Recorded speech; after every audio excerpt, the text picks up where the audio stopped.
Hello বন্ধুরা, চলে আসলাম আরেকটি নতুন ভিডিও নিয়ে। আপনারা কিভাবে নাম এবং দাগ নাম্বার দিয়ে জমির বের করবেন দেখুন আমি কিভাবে করি। শুরুতে আপনারা একটি ক্রোম ব্রাউজার বেছে নেবেন, যে কোনো ব্রাউজার বেছে নেবেন। আমি ক্রোম ব্রাউজারটি বেছে নিলাম। তো এখানে এসে আপনারা সার্চ বাটনে লিখবেন DLR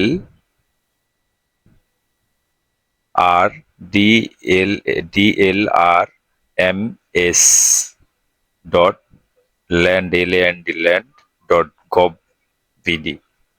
আপনি আপনারা এই অপশনটি এই ওয়েবসাইটটিতে ভিজিট করবেন। সরাসরি আপনারা এটা লিখে চলে ঢুকে যাবেন। হ্যাঁ, এই ওয়েবসাইটটিতে দেখবেন একটি বাংলাদেশের মানচিত্রের মতো একটা লোগো চলে আসছে। আপনার ওই ওয়েবসাইটটিতে ঢুকে যাবেন। একটু এখানে এসে দেখবেন লেখা আছে সার্ভে খতিয়ান, নামজারি খতিয়ান, মৌজা ম্যাপ, আবেদনের অবস্থান, দিক নির্দেশনা। তো আমরা নামজারি খতিয়ানে চাপ দিব। যেহেতু আমরা নামজারি খতিয়ান বের করবো, তো এখানে এসে নামজারি খতিয়ানে চাপ দেওয়ার পর কিছু তথ্য আপনাকে দিতে হবে। বিভাগ বেছে নেবেন, রাজশাহী বিভাগ বেছে নিলাম আমি, নাটোর জেলা বেছে নিলাম। তো যে নাটোর জেলা বেছে নেওয়ার পরে দেখবেন এখানে উপজেলা দিবে, আপনি কোন নাটোর জেলার কোন উপজেলা অবস্থিত এটা দিবেন। আমি নাটোর সদরে অবস্থান করছি, তাই নাটোর সদরে অবস্থান করলাম। এখানে মৌজা, আপনার মৌজাটি লিখে দিতে হবে, অথবা সার্চ বাটনে সার্চ করে দিতে হবে, অথবা আপনার মৌজার ক্রমিক নম্বর দিয়েও আপনার এখানে ঢুকতে পারবেন। তো আমি দেখুন কিভাবে ক্রমিক নাম্বার দিয়ে মৌজাটিতে ঢুকি, দেখুন আমি আপনাদেরকে দেখাচ্ছি। আমার মৌজার ক্রমিক নম্বর হলো ৭৭। ৭৭ দেখেন, দেখুন দক্ষিণ পাড়া ৭৭ চলে আসছে এখানে। তো এখানে দেখুন তারপর দেখাইছে খতিয়ান নম্বর। যদি খতিয়ান নম্বর থাকে তাহলে খতিয়ান নম্বর দিবেন, অথবা আপনি দাগ অথবা নাম দিয়ে কিভাবে বাহির করবেন আমি আপনাদেরকে দেখাচ্ছি। দেখেন, অধিকস্তর অনুসন্ধানে আপনারা এসে ক্লিক করবেন।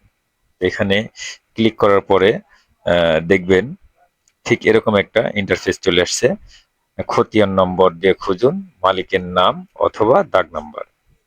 তো আমি আপনাদেরকে প্রথমত দাগ নাম্বার দিয়ে দেখাচ্ছি কিভাবে দাগ নাম্বার দিয়ে বাহির করতে হয়। এগুলো আমার আগের ছিল, দেখুন আমি এগুলা সব হেঁটে দিচ্ছি, নতুন করে আপনাদেরকে দেখাচ্ছি কিভাবে বের করা যায়।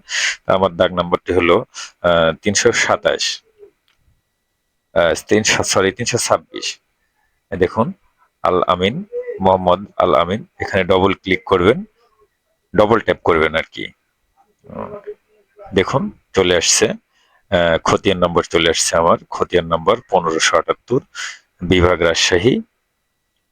সবকিছু দেখুন এখানে পেয়েছেন, বিভাগ রাজশাহী, নাটোর জেলা, নাটোর সদর, সার্ভে খতিয়ান, মৌজা ৭৭, দক্ষিণ পাড়া, জমির পরিমাণ সহ চলে আসবে, যেখানে আমার জমি কতখানি, মালিকের নাম এবং দাগ নাম্বার। তো এটা হলো আপনার দাগ নাম্বার দিয়ে কিভাবে বাহির করা যায় সেটা দেখালাম। তো দেখুন আমি আমার নামটা এখান থেকে কপি করে নিলাম। এবার নাম দিয়ে কিভাবে পাওয়া যায় আমি আপনাদেরকে দেখাবো। চলুন আমরা আবার একটু ব্যাকে চলে যাই। তো অধিকস্তর অনুসন্ধানে আবার আমরা ক্লিক করব। তো এখানে দাগ নাম্বার যেহেতু দেওয়া আছে, আমি দাগ নাম্বারটি সরিয়ে দিচ্ছি, একেবারেই রিমুভ করে দিলাম। এবার মালিকের নাম, দেখুন আগেও সার্চ দিয়েছিলাম অনেক কটা, তো ওটা আমি কেটে দিচ্ছি। এই যে নতুন করে দেখেন, আমি আবার পেস্ট করলাম আল আমিন। এখানে আমরা খুঁজুন বাটনে চাপ দিব, মানে টাচ করব আর কি। দেখুন চলে আসছে আল আমিন। তো আমি আবারও ডবল ক্লিক করলাম, দেখুন এখানে চলে আসছে আমার সেই কাঙ্ক্ষিত খতিয়ান নাম্বারটি। তো আপনারা যদি ভিডিওটি ভালো লেগে থাকে অবশ্যই লাইক, কমেন্ট এবং সাবস্ক্রাইব করবেন। পরবর্তী ভিডিও পাওয়ার জন্য আমাদেরকে অবশ্যই অনুসরণ করবেন। ভিডিওটি কেমন লাগলো আপনারা SMS এর মাধ্যমে জানাবেন। আর এই ওয়েবসাইটের লিঙ্কটি আমি ভিডিওর ডিসক্রিপশন বক্সে দিয়ে দেব।